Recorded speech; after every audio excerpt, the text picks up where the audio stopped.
Get ready for the dictation. Start. I should like now to make a few observations on the budget. This budget marks a turning point in the history of our country.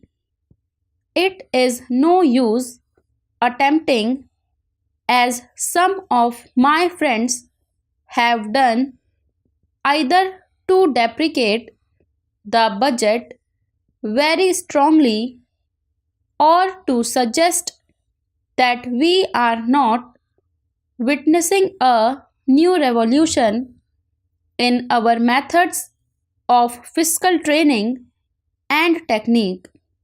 I want it to be quite clearly pointed out to my friends that we are now facing the lean years of Indian finance. Hitherto, we had revenue surpluses which were a form of public saving and which were meant to be utilized for capital development. Hereafter, this form of revenue surplus would not be available. We have therefore to find out ways and means of implementing our great program of national reconstruction at minimum cost. My point is that the deficit on revenue account would be of the order of about rupees 19 to 20 crores.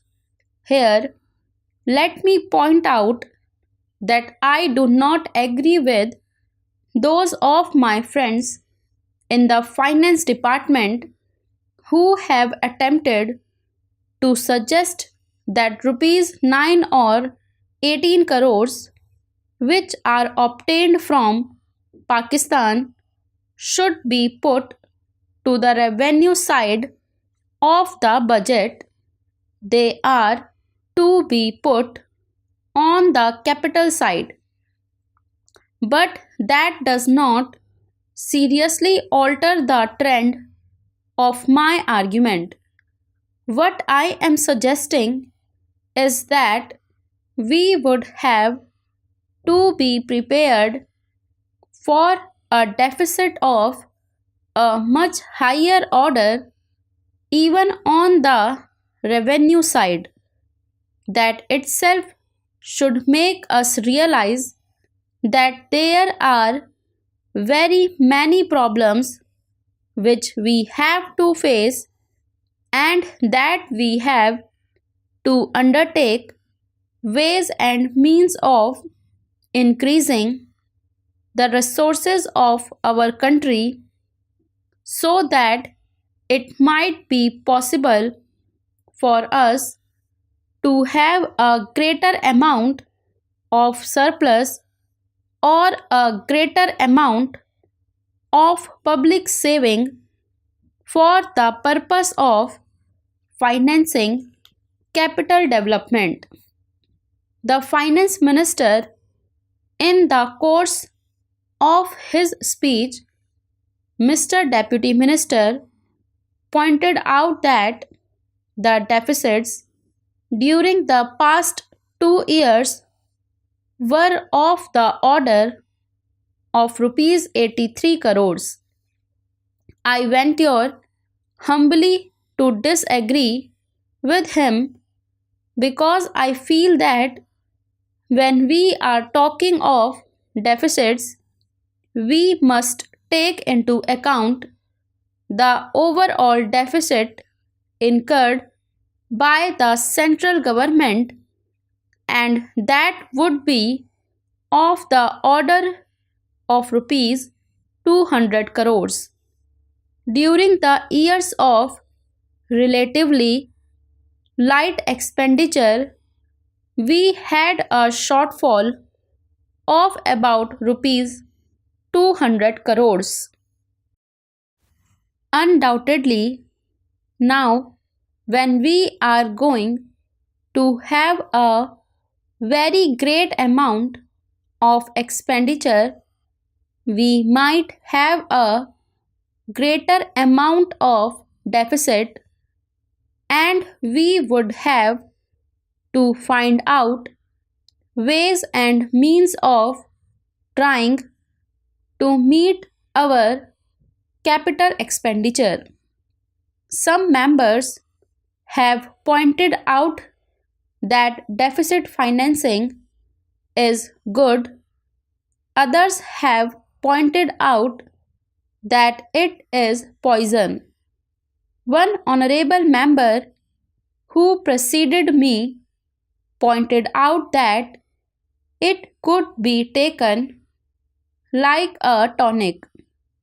Now, I am not willing to enter into the merits of deficit financing or demerits of deficit financing in an academic spirit. The time has now come when we should face realities. I do suggest that we have to indulge in deficit financing because without indulging in deficit financing, it would not be possible for us to indulge in capital expenditure on such a large scale. But when we are talking of the scope of deficit financing, I would like to place before the House and the Finance Minister the two great limitations which face us.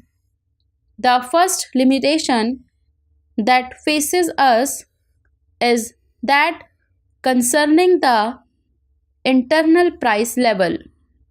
The Honorable, the Finance Minister, referred to the cost of living. He said that he was going to keep a watch over the cost of living so that it may not shoot up within a short period and make a mess of the plans of capital development. But there is another limitation which has also to be borne in mind, a limitation which has not received as much notice as it should have done in all the discussions that have taken place on deficit financing. That limitation is the external limitation or the limitation which arises on account of our balance of payments position.